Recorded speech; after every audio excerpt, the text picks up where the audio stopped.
போராட்டம் ஒன்று இடம்பெறுகிறது ஈழம்பூராக. ஈழத் தமிழர்களாகிய எம்மையும் நமது போராட்டங்களையும் அடக்கியொடுக்கும்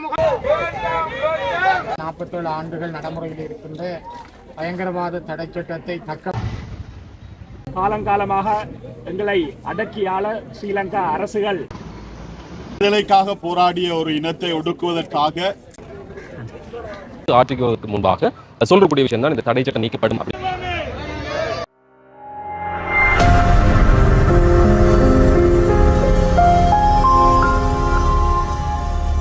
ஆளுநர் செயலகம் அதேபோலதான் இதுல கச்சேரி இருக்குது. இதுக்கு முன்னாக இந்த இடத்துல நாங்கள் இருக்கிறோம். இன்றைய நாளில் ஒரு போராட்டம் ஒன்று இடம்பெறுகிறது ஈழம்பூராக. கொழும்புல அதே கிழக்கில் யாழ்ப்பாணத்தில் வெவ்வேறுபட்ட பகுதிகளில் இந்த போராட்டம் இடம்பெறுகிறது. பயங்கரவாத தடை சட்டம் என்ற ஒரு சட்டம் இருந்தது. இந்த அரசு ஆட்சிக்கு முன்பாக சொல்லக்கூடிய விஷயம் தான் இந்த தடை சட்டம் நீக்கப்படும் அப்படின்னு சொல்லி அதுக்கு பிறகு என்ன நடக்குதுன்னு சொன்னால் அரசை பயங்கரவாதத்திலிருந்து பாதுகாக்கிற சட்டம் மூலம் என்று சொல்லி இதை விட மோசமான ஒரு சட்டம் கொண்டு வரப்படுகிறது. அதுக்கு எதிர்ப்பு தெரிவித்து இன்றைய நாளில் வந்து யாழ்ப்பாணத்தில் நூலகத்துக்கு முன்பாக ஆரம்பிக்கக்கூடிய பேரணி என்றது மாவட்ட செயலகம் வரை இடம்பெறுகிறது.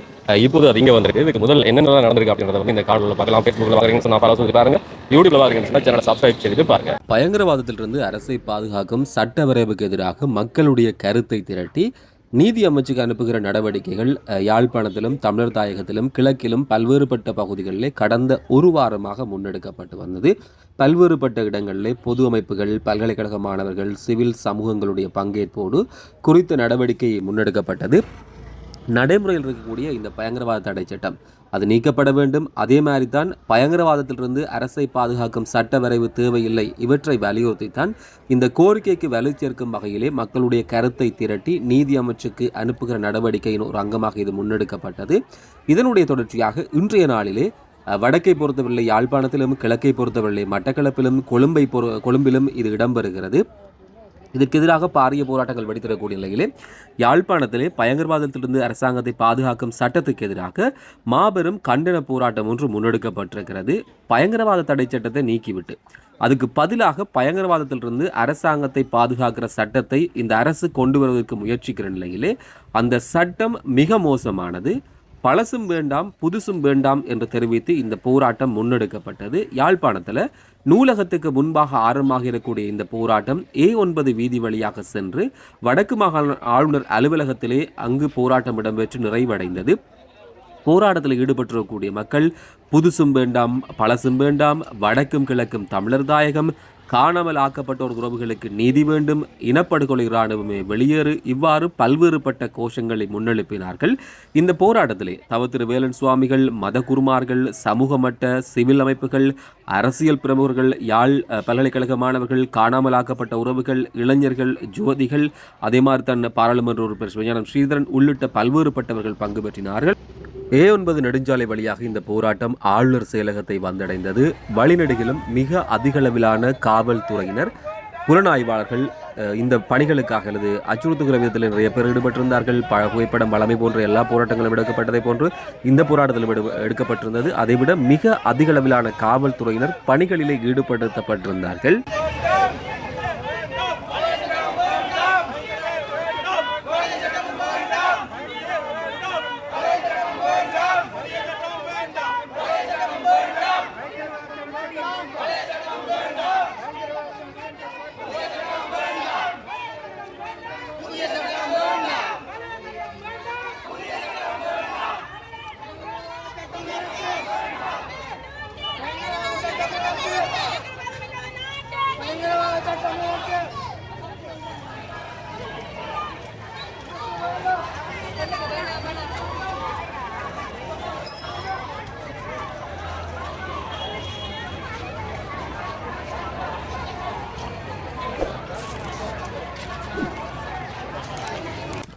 இந்த சட்டத்தின் மூலமாக அதிகம் பாதிக்கப்படுகிற தரப்பு என்ற அடிப்படையிலே மிக அதிகளவானவர்கள் போராட்டத்திலே பங்கு பெற்றிருந்தார்கள். பெண்கள், வயதானவர்கள், இளைஞர்கள் என்று சொல்லி ஏராளமானவர்கள் இந்த போராட்டத்திலே கலந்து கொண்டு தங்களுடைய குரலை பதிவு செய்தார்கள். குறிப்பாக பயங்கரவாத தடை சட்டம், அதே மாதிரி தான் அதற்கு மாற்றீடாக இப்போது கொண்டு வரப்பட்டிருக்கிற அரசை பயங்கரவாதத்திலிருந்து பாதுகாக்கிற அந்த சட்ட மூலத்துக்கு எதிராகவும் இவர்கள் தங்களுடைய உரத்த குரலை இந்த போராட்டத்திலே பதிவு செய்தார்கள்.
மாவட்ட செயலகத்தை தாண்டி இவர்கள் அதற்கு முன்பாக இருக்கக்கூடிய ஆளுநர் அலுவலகத்திற்குள்ளே இந்த போராட்டக்காரர்கள் தங்களுடைய மகஜரை கையளிப்பதற்காக அதுவரை தங்களுடைய போராட்டத்தை முன்னெடுத்திருந்தார்கள். இதையொட்டி ஆளுநருடைய அலுவலகத்துக்கு உட்பட்டிருக்கக்கூடிய பகுதிகள் பலத்த பாதுகாப்பு ஏற்படுத்தப்பட்டிருந்தது. ஆளுநர் அலுவலகத்திற்கு உள்ளும் வெளியும் மிக மிக ஏராளமான காவல்துறையினர், புலனாய்வாளர்கள், ஏனைய தரப்புகள் இருந்தார்கள். அதைவிட பாதுகாப்பு பணியிலே உட்புறமாக இவர்கள் உள்ளே சென்று நடவடிக்கைகளை ஈடுபடக்கூடும் என்ற அச்சத்தினுடைய அடிப்படையிலும் மிக ஏராளமான ஆளுநர் அலுவலகத்துக்கு உள்ளேயும் பாதுகாப்பு பணிகளை ஈடுபடுத்தப்பட்டிருந்தார்கள்.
வடக்கு கிழக்கை தாயகமாக கொண்ட தமிழ் பேசும் மக்களினுடைய உரிமை குரலாக சைவ சமய குருவாகவும் ஏனைய சகோதர மத குருக்கள் சார்பாகவும் அரசியல் தமிழ் பேசும் கட்சிகளுடைய பிரமுகர்கள் சார்பாகவும் வர்த்தக சங்க பிரமுகர்கள் வர்த்தகர்கள் இன்னும் தமிழ் உணர்வாளர்கள் தமிழ் பேசும் நல்லுறவுகள் சார்பாக இன்றைய தினம் பயங்கரவாத தடை சட்டம் தொடர்பாக மக்களினுடைய எழுச்சியை அரசாங்கத்திற்கு எடுத்துச் செல்ல வேண்டிய ஒரு செய்தியையும் எங்களுடைய முழுமையான கண்டனத்தினையும் தெரிவிக்கும் முகமாக இன்றைய தினம் வடக்கு கிழக்கை தாயகமாக கொண்ட தமிழ் பேசும் மக்களின் குரலாக ஒலிக்க வந்திருக்கின்றோம். அடியேன் சிவஸ்ரீ நானா பிரபாகர குருக்கள், செயலாளர் நாயகம் ஐக்கிய நாடுகள் சபை அவர்களுக்கு 2026-2/28 இன்றைய தினம் எங்களுடைய ஆளுநர் செயலகத்துக்கு முன்பாக வடக்கு மாகாண ஆளுநர் செயலகம் குறிப்பாக இன்றைய நல் வேளையிலே வடக்கு கிழக்கு தாயக மக்கள் ஒன்றிணைந்து இந்த கண்டன அறிக்கையை சமர்ப்பிக்கின்றோம்.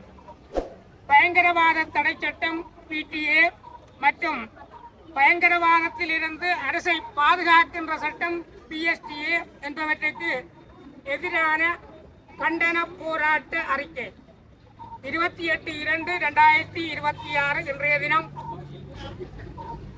தமிழ் மக்கள், தமிழ் சமூக அமைப்புகள், சமய தலைவர்கள், தமிழ் தேசிய அரசியல் பிரமுகர்கள், பல்கலைக்கழக மாணவர்கள், வடக்கு கிழக்கு வலிந்து காணாமலாக்கப்பட்ட உறவுகளின் சங்கம் ஆகியவை ஒன்றிணைந்து இலங்கையின் தற்போதைய அரசாங்கம் பயங்கரவாத தடை சட்டத்திற்கு மாற்றீடு என்ற போர்வையில் கொண்டுவர முயற்சிக்கும் பயங்கரவாதத்தில் இருந்து அரசை பாதுகாக்கின்ற சட்டம், குறிப்பாக PSTA என்ற சட்டத்தை கொண்டு வருவதை தடுக்க கோரியும் தற்போது அமலில் உள்ள பயங்கரவாத தடை சட்டத்தை இல்லாமல் ஆக்க கோரியும் பேரெழுச்சியாக இன்று தாயகத்தின் குறிப்பாக யாழ்ப்பாணம் மற்றும் மட்டக்களப்பு ஆகிய மாவட்டங்களில் ஒன்று திரண்டிருக்கின்றோம்.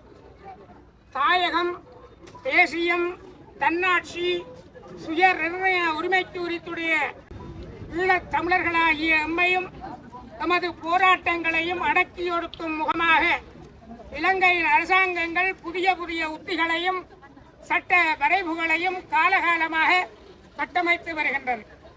அதன் மற்றொரு பரிணாம வெளிப்பாடு இந்த பயங்கரவாத தடை சட்டம் PTA. இச்சட்டத்தை நீக்க வலியுறுத்தி பல வழியிலே போராட்டங்கள் ஊடாக கூட்டாக பலமுறை வெளிப்படுத்தப்பட்ட போதிலும் இலங்கை அரசாங்கத்திற்கும் சர்வதேசத்திற்கும் எட்டாத நிலையில் மீண்டும் ஒரு தடவை நமது ஏகோபித்த வெளிப்படுத்தலை வலியுறுத்தி கூற வேண்டியதன் அவசியத்தை உணர்ந்து இன்று எங்களுடைய உணர்வலைகள் பேரெழுச்சியாக நாம் திரண்டுள்ளோம். பயங்கரவாதம் முடிவுக்கு வந்துவிட்டதாக மாறி மாறி வருகின்ற அரசுகள் சொல்லுகின்ற இந்த காலத்தில் ஏற்கனவே இருக்கின்ற 47 ஆண்டுகள் நடைமுறையில் இருக்கின்ற பயங்கரவாத தடை சட்டத்தை தக்க வைப்பதற்காக அரசாங்கத்தை பயங்கரவாதத்திலிருந்து பாதுகாப்பதற்கான ஒரு புதிய சட்டத்தை PSTA அரசாங்கம் கொண்டு வருகிறது. மாறி மாறி வந்த அரசுகள் எதுவாக இருந்தாலும் அவர்களுடைய எண்ணங்களும் கொள்கைகளும் ஒன்றுதான் என்பதை அனுர அரசும் இப்பொழுது நிரூபித்திருக்கிறது. தமிழ் மக்களுடைய அவல நிலைகளை, அவர்களுடைய கடந்த கால போராட்டத்தினுடைய உண்மைத்தன்மைகளை உலகிடமிருந்து மறைப்பதற்காக அவர்களுடைய காணிகளை இன்னும் விடுவிக்காமல், அரசியல் கைதிகளை விடுவிக்காமல், அவர்களுக்குரிய நிலப்பரப்புகளில் புத்த விகாரைகளை அமைத்து கொண்டு ஒரு வன்முறை ரீதியாக, வரலாற்று வன்முறை ரீதியாக அவர்களுடைய நிலங்களை பறிக்கின்ற வேலைகளில் அரசாங்கம் ஒரு மிக முக்கியத்துவத்தை காட்டி வருகின்ற இந்த நேரத்தில் இந்த பயங்கரவாத தடை சட்டம் என்ற போர்வையில் மக்களை திசை திருப்ப அரசு முயற்சிக்கிறது. இதனை ஒட்டுமொத்த தமிழ் மக்களும் எதிர்க்கிறார்கள். ஏற்கனவே 47 ஆண்டுகள் இந்த நாட்டிலே 4 லட்சத்துக்கும் மேற்பட்ட மக்களையும் 60,000க்கும் மேற்பட்ட போராளிகளையும் எண்ணிலடங்காத கோடிக்கணக்கான சொத்துக்களையும் தமிழ் மக்கள் இழந்திருக்கிறார்கள். இன்னும் அதனை தக்க வைப்பதற்காகவே ஒரு மாற்று திட்டமாக உலகத்தையும் தமிழர்களையும் ஏமாற்றும் வகையில் அரசாங்கம் புதிய பயங்கரவாத தடை சட்டம், அரசாங்கத்தை காப்பாற்றுவதற்கான பயங்கரவாத தடை சட்டம் என்ற போர்வையிலே இதனை கொண்டு வரப்படுகின்ற புதிய சட்டத்திலே மிக மோசமான இடங்கள் சொல்லப்படுகிறது. பயங்கரவாதம் என்றால் என்ன என்பதற்கான வரையறை சொல்லப்படவில்லை. ஒன்று கூடுகின்ற உரிமைகள் மறுக்கப்பட்டிருக்கிறது. சாதாரணமாக ஒரு எஸ்ஐ சப் இன்ஸ்பெக்டர் தான் நினைத்தால் ஒன்று கூடுகின்ற உரிமையை மறிக்கலாம் அல்லது கூட்டம் கூட விடாமல் தடுக்கலாம், மக்களை கைது செய்யலாம்.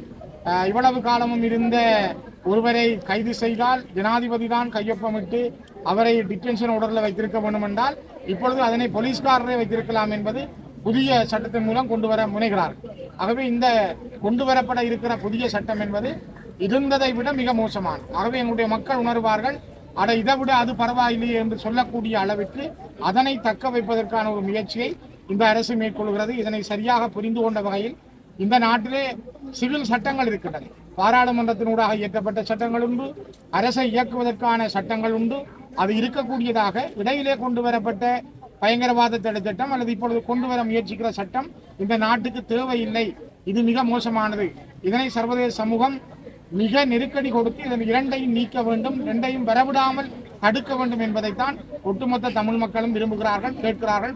ஏற்கனவே இப்பொழுது இருக்கிற அரசு கூட கடந்த காலங்களில் இந்த பயங்கரவாத தடை சட்டத்தால் தங்களுடைய உறுப்பினர்களில் பலரை இழந்திருக்கிறது.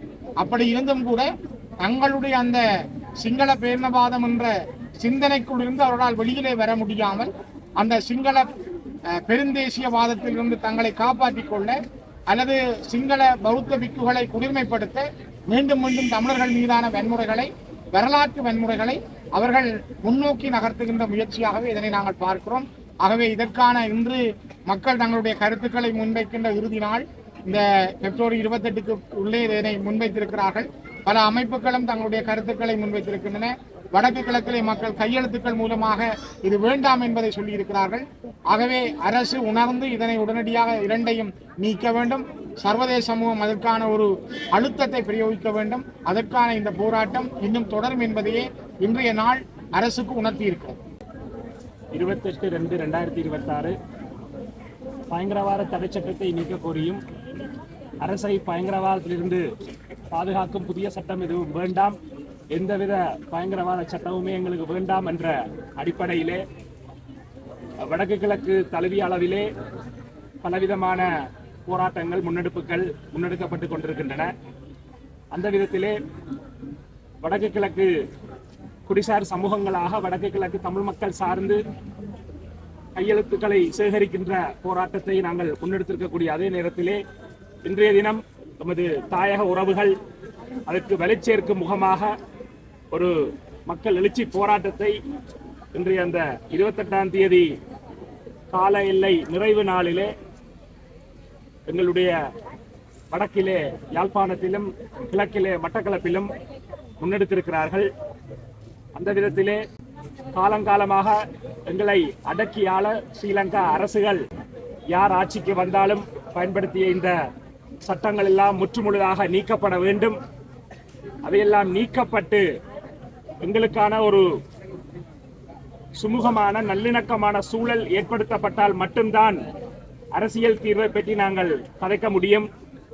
அன்றாட வாழ்க்கையிலே இருக்கக்கூடிய சவால்களை நீக்காமல், இந்த சட்டத்தை நீக்காமல் எங்களை சட்டத்துக்குள்ளே அடிமையாக வைத்துக் கொண்டு இன்னும் ஒரு சட்டமாகிய 6ஆம் திருத்த சட்டம் அதனூடாக கருத்து சுதந்திரத்தை அடக்கி வைத்துக் கொண்டு பேச வாருங்கள், அரசியல் தீர்வு பற்றி பேசுவோம் என்றால் சட்டங்களாலே அடக்கி வைக்கப்பட்டுக் கொண்டிருக்கிற ஒரு சமூகம் எப்படி சுதந்திரமாக பேச முடியும்? ஆக இதற்கு சர்வதேசத்திடம்தான் நாங்கள் நீதி கோரி போராடி கொண்டிருக்கிறோம். ஐக்கிய நாடுகள் சபையாக இருக்கலாம், ஐரோப்பிய யூனியனாக இருக்கலாம், சர்வதேச நாணய நிதியமாக இருக்கலாம், ஏனைய ஸ்ரீலங்காவிலே செல்வாக்கு செலுத்துகின்ற சர்வதேச நாடுகளாக இருக்கலாம். இவை அனைத்தும் ஸ்ரீலங்கா அரசுக்கு அழுத்தத்தை கொடுப்பதன் ஊடாகத்தான் இப்படியான கடும் சட்டங்களை நீக்குவதற்கும் நமக்கான நிரந்தர அரசியல் தீர்வை எட்டுவதற்கும் உதவி செய்ய முடியும் என்ற வகையிலே நமது மக்கள் இங்கே ஒன்றிணைந்து தமிழர்களாக அனைத்து பேதங்களையும் கடந்து இங்கே ஒன்றிணைந்து இந்த எழுச்சியை ஏற்படுத்தி இருப்பது மிகவும் வரவேற்புக்குரியது. அந்த விதத்திலே எங்களுடைய இலக்கை அடையும் வரை இப்படியான போராட்டங்களும் மக்கள் எழுச்சிகளும் தொடர்ந்து நடைபெறும் என்பதை இந்த இடத்திலே புத்துவில் தொடக்கம் பொலிகண்டி வரை மக்கள் பேரெழுச்சி இயக்கம் சார்பிலே தெரிவித்து நிற்கின்றோம். விடுதலைக்காக போராடிய ஒரு இனத்தை ஒடுக்குவதற்காக பயங்கரவாதிகள் என்று முத்திரை குத்தப்பட்டு அதன் விளைவாக பயங்கரவாத தடை சட்டம் அல்லது தற்போது கொண்டு வர இருக்கிறதான அரசை பாதுகாக்கிறதான பயங்கரவாத தடை சட்டம் ஆகியவை இரண்டும் சிறுபான்மை இனங்களை அடக்குகிறதான ஒரு சட்டமூலமாகவே நாங்கள் கருதுகிறோம். இந்த நாளிலும் எங்களுடைய அழைப்பை ஏற்று இந்த போராட்டத்திற்கு வலு சேர்த்திருக்கிற ஒவ்வொரு அமைப்புகள், மாணவ சமூகங்கள், மத தலைவர்கள் ஒவ்வொருவருக்கும் எங்களுடைய விசேஷித்த நன்றியை தெரிவித்துக் கொள்ளுகிறோம். இந்த சட்டமூலமானது சிறுபான்மை இனங்களுக்கு மாத்திரமல்ல, இனி வருகின்ற காலப்பகுதியிலே பெரும்பான்மை இனத்தைச் சேர்ந்தவர்களும் இந்த சட்டத்தினாலே பாதிக்கப்பட வேண்டிய துப்பாக்கிய நிலைக்குள்ளே தள்ளப்படுவீர்கள் என்பதனை நாங்கள் தெரிவித்துக் கொள்ளுகிறோம். இந்த போராட்டமானது எங்களுடைய மக்களுடைய இருப்பையும் இந்த மனித சக்திக்கு எதிராக பாவிக்கப்படுகிறதான இந்த சட்டமூலத்துக்கு எதிரானதாக இந்த போராட்டம் நாங்கள் முன்னெடுத்திருக்கிறோம்.